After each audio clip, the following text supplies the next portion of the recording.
నోరు మంచిదైతే ఊరు మంచిదవుతుంది అంటారు. ఈ సామెత 2025లో కొందరు సినిమా వాళ్లకు బాగా అర్థమైంది. సోషల్ మీడియా యుగంలో సెలబ్రిటీలకు ఉండాల్సింది కేవలం స్టార్డమ్ మాత్రమే కాదు, సహనం కూడా. 2025లో మన టాలీవుడ్ ప్రముఖులు కొందరు ఈ విషయాన్ని మర్చిపోయి నోటికొచ్చినట్టు మాట్లాడి తీవ్ర విమర్శల పాలయ్యారు.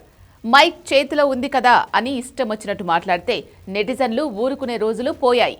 ముఖ్యంగా ఈ ఏడాది కొందరు చేసిన వ్యాఖ్యలు వాళ్ళ అహంకారాన్ని, అజ్ఞానాన్ని బయటపెట్టడమే కాకుండా వారి సినిమాలపై కూడా తీవ్ర ప్రభావం చూపాయి. మాట అనేది తూటా లాంటిదని, ఒకసారి వదిలితే వెనక్కు తీసుకోలేమని ఈ ఏడాది జరిగిన సంఘటనలు మరోసారి నిరూపించాయి. మొదటగా అరే సినిమా రిలీజ్ సమయంలో నటుడు శ్రీకాంత్ అయ్యర్ చేసిన వ్యాఖ్యలు సినిమా ఇండస్ట్రీలో పెద్ద చర్చకే దారితీశాయి. సినిమాను విశ్లేషించే రివ్యూ రైటర్లను ఏకంగా పెంట పురుగులు అంటూ సంబోధించడం ఆయన అహంకారానికి పరాకాష్ట. విమర్శను స్వీకరించే ధైర్యం లేనప్పుడు సినిమాలు తీయడం ఎందుకు అనే ప్రశ్నను ఆడియన్స్ లేవనెత్తారు. ఆయన చేసిన ఆ ఒక్క కామెంట్ సినిమాపై నెగటివ్ వైబ్ను క్రియేట్ చేయడమే కాకుండా బాక్సాఫీస్ వద్ద కలెక్షన్లపై తీవ్ర ప్రభావం చూపింది. సినిమాను బతికించేది ప్రేక్షకులే, కానీ ఇలాంటి బలుపు మాటలు కాదని శ్రీకాంత్ అయ్యర్ ఆలస్యంగా గ్రహించాడు. ఇక దర్శక ధీరుడు రాజమౌళి లాంటి లెజెండ్ కూడా ఈ ఏడాది ట్రోల్స్ బారిన పడ్డం ఆశ్చర్యం కలిగించింది.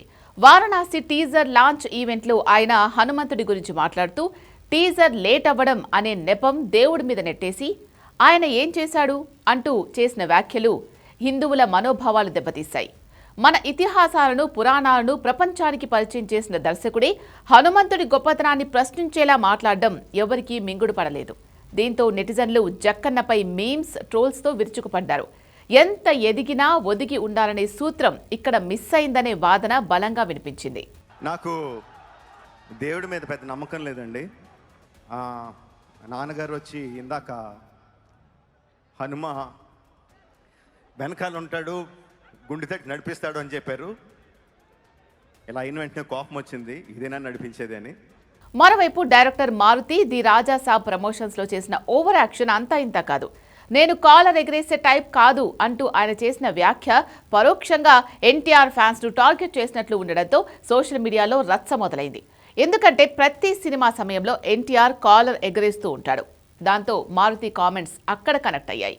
అంతటితో ఆగకుండా బాహుబలికి ముందు ప్రభాస్ కేవలం మీడియం రేంజ్ హీరో మాత్రమే అని నోరుజారి రెబల్ స్టార్ ఫ్యాన్స్ ఆగ్రహానికి గురయ్యాడు. చివరకు దిగివచ్చి క్షమాపణలు చెప్పినప్పటికీ ఒక స్టార్ హీరో స్థాయిని తగ్గించి మాట్లాడడం మారుతి ఇమ్మెచ్యూరిటీని బయటపెట్టింది.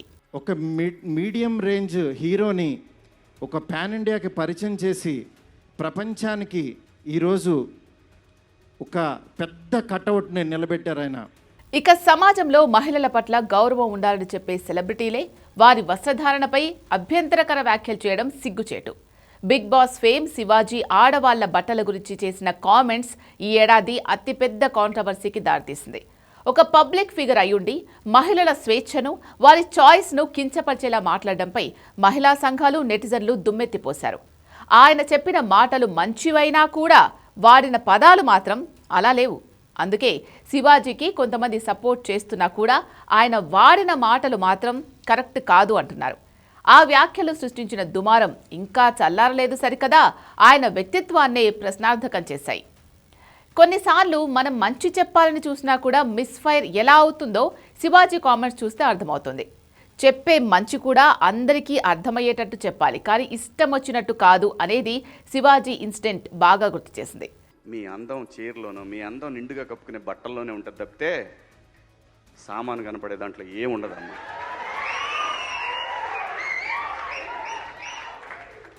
అవి వేసుకున్నంత మాత్రాన చాలామంది చూసినప్పుడు నవ్వుతూ అంటారు, కానీ దేద్రముండ ఎలాంటి బట్టలు ఎందుకు వేసుకుని కాస్త మంచి వేసుకోవచ్చుగా, బాగుంటావు కదా అనాలనిపిస్తుంది, లోపల అనలేము.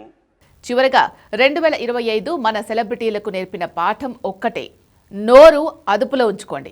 మైక్ ఉంది కదా అని ఏది పడితే అది మాట్లాడితే సోషల్ మీడియా అనే కోర్టులో శిక్ష తక్షణమే పడుతుంది. అది రాజమౌళి అయినా, మారుతి అయినా, శివాజీ అయినా ఎవరూ అతీతులు కాదు. ఆవేశం, అహంకారం పక్కన పెట్టి బాధ్యతగా మాట్లాడకపోతే కెరియర్, పరువు రెండూ గంగలో కలవడం ఖాయం.